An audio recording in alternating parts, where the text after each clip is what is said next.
What up? Welcome to the Kareem Report, aka Mr. 100 Likes. How you guys doing? Wow. Let's get to it. Let's get to it, man.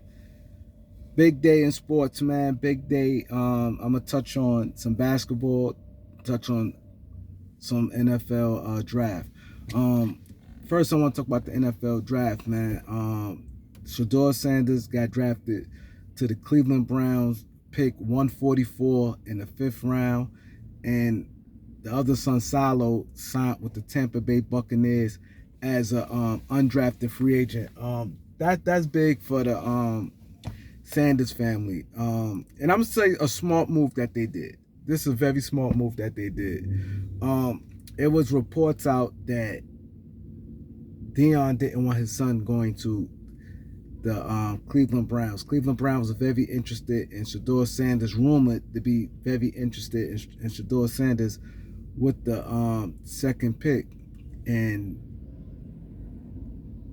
word was out there he didn't want his son going to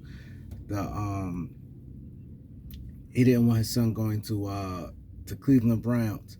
So and a few other teams, because I heard Dion's eyes on mouth did say some teams his son not going to play for. To me, I always say I think that's a mistake. He should just let the process be, because the NFL is different from the NBA. The NBA, they go by big names and oh, his dad and big names like that. The NBA thrives on things like that. The NFL don't care two rat's ass about it. So I do think that was a mistake. I think deep down inside, Dion probably felt that he made a mistake. He should just been quiet, let the process happen, and wherever his son get drafted, instead of trying to say he's not going to this team, just doing interviews saying some teams we're not going to play for. Them people that very much upset them people, and they didn't like it. Do I think he got blackballed? I don't know, because like I said, I don't know so much about the football, like that end of Shador Sanders' game. Um, I seen him play. To me, yeah, he looked good, but I'm not an expert in like scouting quarterbacks.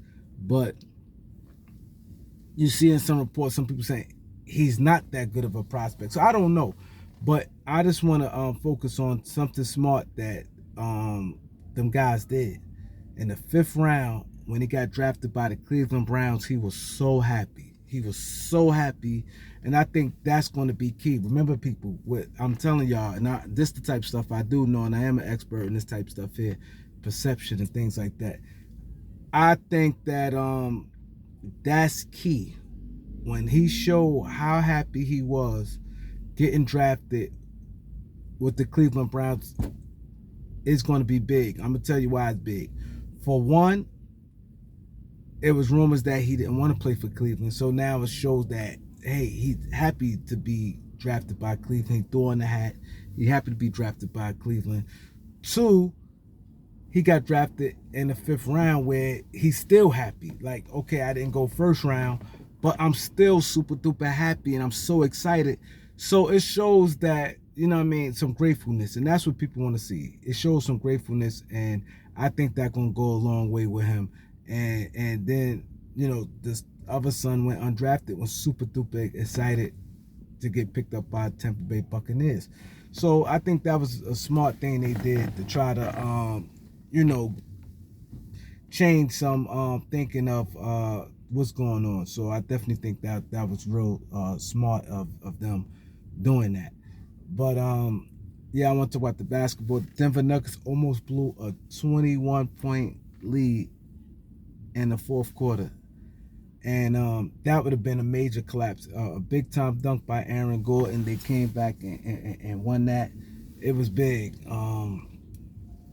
That was big. That was big. That saved the series. They would have blew a 21-point lead in the fourth quarter and had to go back to Denver. I think mentally Denver would have melted in, because they still would have been overlapped on that game right there. So it give Denver a new life. I want to say something. I'm not going to go too long on it. I was going to talk about it last night, but I didn't want to pile on, you know, LeBron James did had a good game, but LeBron James did something that pissed me off when I was watching. late in the fourth quarter. It was like 2 minutes left, and Minnesota was winning, and LeBron James sitting up there laughing with Anthony Edwards, and Mike Conley, laughing, giggling. That rubs me wrong, bro. You in the middle of a playoff game. You on the verge of going down 2-1 because the Lakers was down at this time, I think by like 5 points with 2 minutes left, and you laughing and joking with them. Like I can't do it. I have a problem with that. I think LeBron James, that was embarrassment to the Lakers organization doing that. I think it was embarrassment, and that's the problem I have, man. And LeBron James, I think that was you had an excellent game, and you turn around and laughing. So now it's like, you good, you got your stat, you got 38 points, you played good, you satisfied with that. I don't care. Like, you shouldn't be talking to them right now. That I don't want to say too much. I'm just gonna leave that one alone, man. I definitely have a problem with LeBron James laughing and joking with Anthony Edwards and Mike Conley. Peace.